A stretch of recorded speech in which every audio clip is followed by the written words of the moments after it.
So you need to start identifying how your money is taken from you. Because once you identify how your money is taken from you, you can start to actually intelligently think about how you can take money from other people. The only time being a man ever is good is if you become an exceptional man. He understood. Be near the money. I have no money. Money's over there. Well, let me get closer to it. Like, no point staying over here on my fucking own. Let me at least get closer to it. That was a 17-year-old kid. Money for us is a tool to shape the world. And I think that's what a lot of people also don't understand about being rich. You don't want to be rich. You want to be powerful. That's what really is going to satisfy you in your soul. It's the power.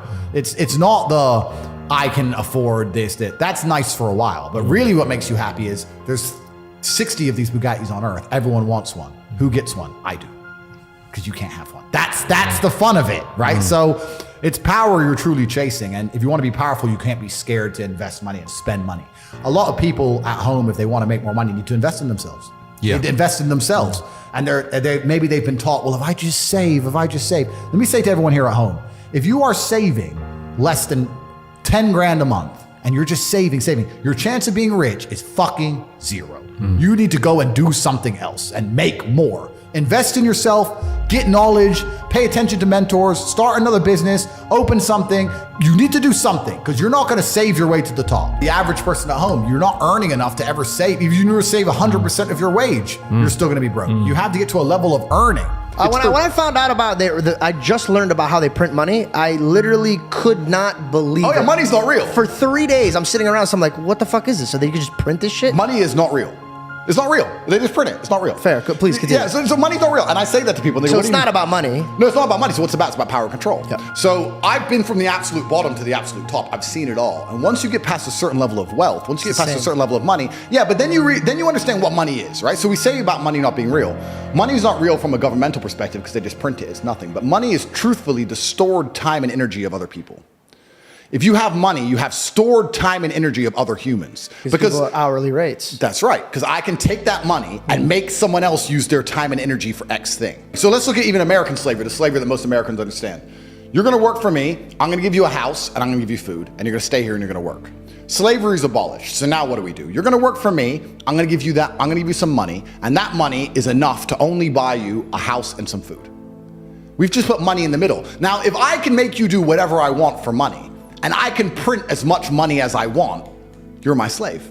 Because I can print it from the sky and you need it to live. So you are my slave. Money's not real. So I have all of this money. I have the stored time and energy of other humans. And once you get past a certain level of wealth, you understand, which ties back to COVID, that you're not interested in money. What you're interested in is people.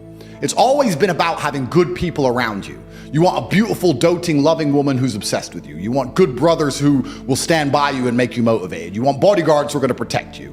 You want people. And then you want to look at it further down the rabbit hole. You want to get more sinister. If you've been born into a lineage or a dynasty or the people who control the world, you want robot people. You don't want to be spoken to disrespectfully. In your empire, in your podcast empire, right? You now have a podcast. Would you allow a member of staff to come along and say, this is bullshit, I don't like how you do this, this is shit, you're shit? Or would you fire him? I don't know if I would fire them. I would first try to teach them how to behave. And if they didn't listen? They're out. Absolutely. So let's imagine you ran a country. Okay. All right. Let's imagine you ran the world. So I say this to people. I say for the next 2 weeks, every time you spend money, even if it's a pound, write down how they got it from you. And they're like, what do you mean? I'm like, all right, cool. You're walking down the street. You're going to Starbucks, you buy a coffee. Why did they take your money? Well, I wanted coffee. Yeah, but how? Okay, you wanted coffee, right? Cool. Did you only want a coffee because you saw Starbucks, or did you want a coffee beforehand? Why did you want their coffee and not another coffee? Did you buy a cake as well? Why did you buy a cake? All right, cool. So now you identified how they took your money. Then realize how they could have took more of your money. You bought a cake, but you didn't buy a sandwich. Why? The sandwiches weren't on display, or they looked cold, or they looked rubbish. Or the woman who was serving me was old and ugly. Maybe she was a young cutie and talked to me about bologna sandwiches, would have bought one. Right? So you need to start identifying how your money is taken from you. Because once you identify how your money is taken from you, you can start to actually intelligently think about how you can take money from other people. I find it amazing when people say they don't have motivation. I have people come to me and say, I want to get rich, I don't have motivation, I want to work harder. I said, how can you not have motivation to get rich when somebody like me with a head start like mine is still working 18-hour days every single day, 7 days a week without having a day off? I'm going to crush you. You don't stand a chance. I will beat you. And you're just going to sit there and perpetually lose because you can't find the motivation to crawl up out the mud and stay a bug until you end up in your 15-minute city getting your 17th injection like a dummy, like a useless eater. All I do is work. Nothing is fun. I don't have fun. I don't play even any understand sports. I don't understand the concept of fun. The only sport I ever did was beating the shit out of people. Is that fun? I wake up every day and I think, how do I make my life better? Nobody else wakes up each day and goes, how do I make Andrew Tate's life better? So if you're not the person who's waking up every day going, how do I improve my existence? Then nobody is. Nobody on the planet is considering improving your one spin on Earth. No one else cares. Nobody else cares. So if you don't care, then you're fucked. So you need to wake up and care. And it's amazing to me, like you're saying, how did I find my mentors? I just tried a bunch of them. Like when I had no money, I would try very hard I'd listen to lots of different people, or I'd try different things. And I wasn't scared to invest in myself, because I understand that, look, if he's taking time out of his life, then I need to reward him for it financially. And I tried very hard, and I listened, and I paid attention, and I was never lazy. I don't believe there's a person on the planet who pays attention, tries their best, is never lazy, is on time, works hard, has a mentor, and is giving it his all, who isn't rich. I don't believe it. I think that if you do all those things, you're rich. And if you don't have any money, you're missing one of those key elements. Now, you can fool yourself and you can fool everyone else and you can pretend you're doing them, but if you're truly honest with yourself, am I finding people who are trying to teach me what I want to know, and am I trying my best? And the answer is fucking no every time. Just even being around people with money is just a good place to be. I'll give you an example. I was in Romania and I have the largest car collection probably in Romania. I have 28 supercars, everything you can name. And I went to a town called Cluj-Napoca. It's on the border of Hungary. And I drove there in my Chiron, and I parked up, and a kid came up and he said, hey, can I take some photos of your car? I have a car spotting page. I was like, yeah, whatever, cool. And he goes, yeah, okay, I'll just be a few minutes to this. So he took a bunch of photos, and he come up to me and goes, hey, do you want the photos? And I was like, not really, I've already have photos. And he goes, oh yeah, okay. Well, if you want them, here's my email address. And I said to him, why do you do this? Like, you spend all day standing around taking photos of other people's cars. Is that not a waste of time? I thought it was a waste of time, but I was wrong. He goes, oh, well, I skipped school and I skipped college because I knew if I take pictures of expensive cars and email them to people, I'll have email addresses of the richest people in Romania. Yeah, smart. I was like, you're clever. I ended up hiring him. He works for me now. Yeah. I was like, I like you. He got himself a full-time job that day. So he understood, be near the money. I have no money. Money's over there. Well, let me get closer to it. Like, no point staying over here on my fucking own. Let me at least get closer to it. That was a 17-year-old kid. Now he's making 10 grand a month in Romania from me. So like, at least being closer to it. So you're right. People should, even if they haven't got a penny in the world, should be going to these meetings about real estate, about investing, that especially if it's cheap, they should go. Just meet other people who at least have money. Have conversations about money. Talk about it. How are you going to get what you don't talk about? Okay. When I'm sitting there and saying to men, look, life as a man is shit. It's always been shit. It's never been good. When men wake up and say, I'm depressed and life is hard and I'm sad and I'm struggling right now, I say, okay, throughout history, men have always struggled. Happiness is for children and women. Name a time in history it was better to be a man. Was it better to be a man in World War II?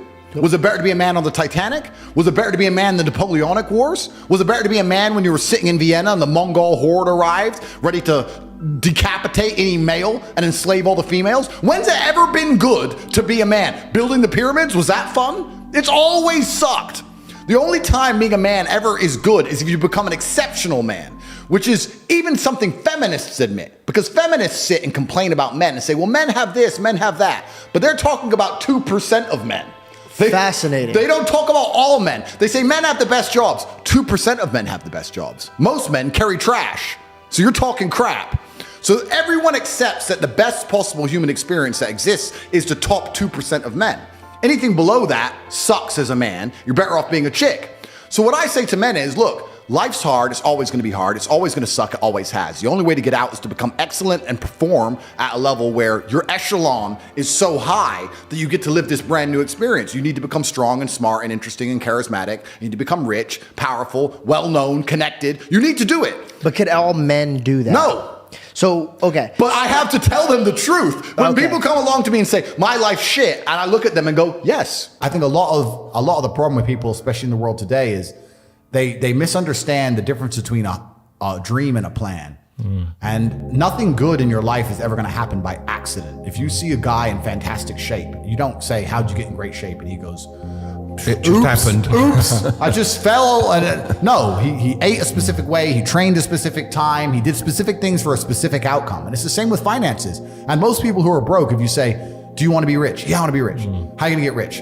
One day. I'll win the lottery. Yeah, dumb shit. You have no plan. You have no plan whatsoever. No actionable steps. No, you're not doing things daily. You're just hoping some point in the future, God's going to just dump it on your doorstep. Guess what? It ain't gonna fucking happen.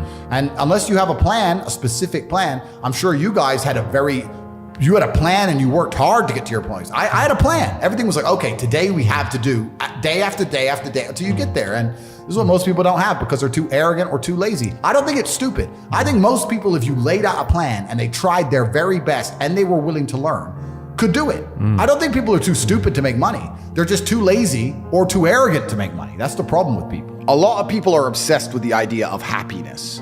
And especially as a man, I think that happiness can actually be a very destructive motivator. And when men sit and say, I want to be happy, I want to feel happy. To feel happy, a lot of the time, you're looking for temporary hedonism. To be happy, you want to get drunk or take drugs or do something stupid temporarily, and it's very short-lived. I think you should instead be looking as a man to say, I want to feel proud.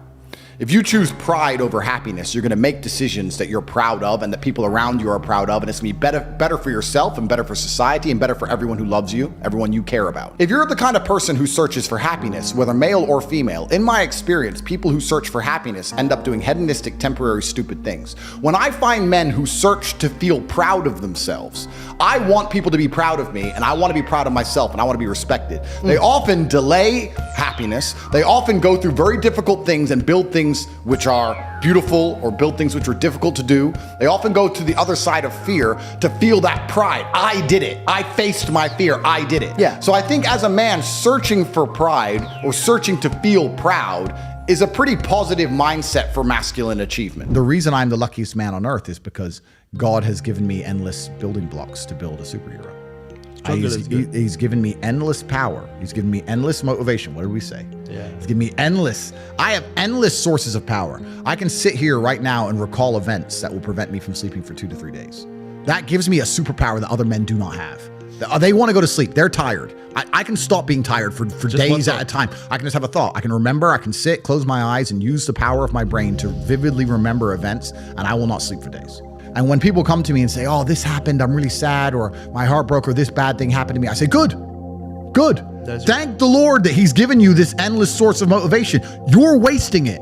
That's your problem. But it's been given to you. Nitrous oxide has been given to you. You just have to use it in the correct way. So I'm the luckiest man in the world because all the bad things that happened to me have given me all the building blocks to become the most fantastic man on the face of the planet.